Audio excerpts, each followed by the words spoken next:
नमस्कार, आप देख रहे हैं प्रभात खबर में आपके साथ राजलक्ष्मी। और इस वक्त दिल्ली के जंतर मंतर पर छात्रों की आवाज थम गई है।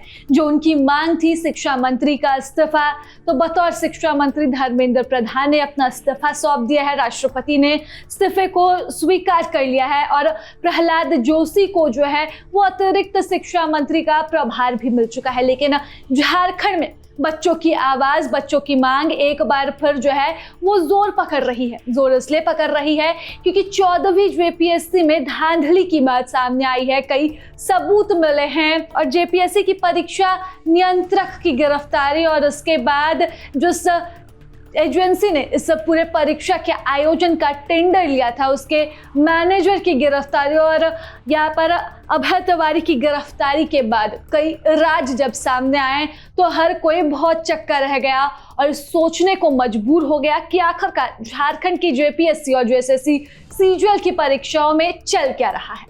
अब जो नया खुलासा हुआ है उस नए खुलासे की माने तो अभय तिवारी जो कि इस ब्लैक लिस्टेड एजेंसी का मैनेजर था और ब्रिलियंट माइंड इंसान था, क्योंकि इसने झारखंड की 5 परीक्षाएं निकाल रखी थी और इन्हीं परीक्षाओं का प्रमाण दिखाते हुए वह दावा करता था कि पैसे के दम पर आपको झारखंड में नौकरी मिल जाएगी। अब ये बात सामने आई है कि अभय तिवारी ने 1-2 कमरा नहीं बल्कि पूरे का पूरा एक होटल लीज पर ले रखा था और ये होटल कहीं और नहीं बल्कि रांची के स्टेशन रोड में ही मौजूद था।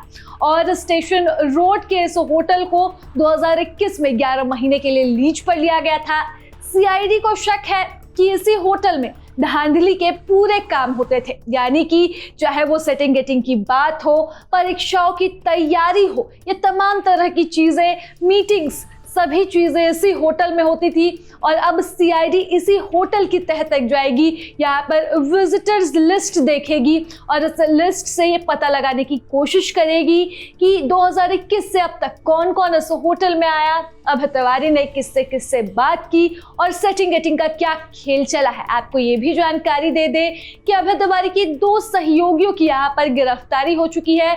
सोनू कुमार जो कि जेपीएससी का कर्मचारी था उसकी गिरफ्तारी हुई है, तो वहीं अरविंद सिंह जो कि अभय तिवारी का बेहद सहयोगी था उसे भी गिरफ्तार कर लिया गया है। यानी कि सीआईडी की जांच की आंच लगातार बढ़ती जा रही है। ये जांच की आंच किन किन बड़े चेहरों तक पहुंचेगी ये तो फिलहाल कह पाना मुश्किल है, लेकिन गड़बड़ी तो हुई है, घोटाला तो हुआ है। और जब गड़बड़ी और घोटाले हुए हैं तो बात छात्रों के भविष्य की आएगी, क्योंकि झारखंड के बने हुए 25 साल हो चुके हैं और 25 साल में ये 14वीं जेपीएससी की परीक्षा जो है वो झारखंड में कंडक्ट की जा रही है, जो भी सवालों के घेरे में है। ऐसे में सवाल है कि छात्रों के भविष्य का क्या होगा। 9 परीक्षाएं इस घोटाले की खबर मिलते साथ ही रद्द कर दी गई और अब 12 अन्य परीक्षाओं पर इस वक्त संकट मंडरा रहा है और इन 12 परीक्षाओं से 1,70,000 छात्रों का भविष्य जुड़ा हुआ है जो अपने अंतिम चरण पर थी। ऐसे में सवाल उठता है कि क्या एक बार फिर धांधली की भेंट ये तमाम परीक्षाएं चढ़ेंगे, और ये परीक्षाएं धांधली की भेंट नहीं चढ़ेंगे बल्कि छात्रों का भविष्य धांधली की भेंट चढ़ेगा, जिससे लगातार झारखंड के युवा परेशान हैं। प्रभातखबर.com, विश्वास वही, रफ्तार नहीं।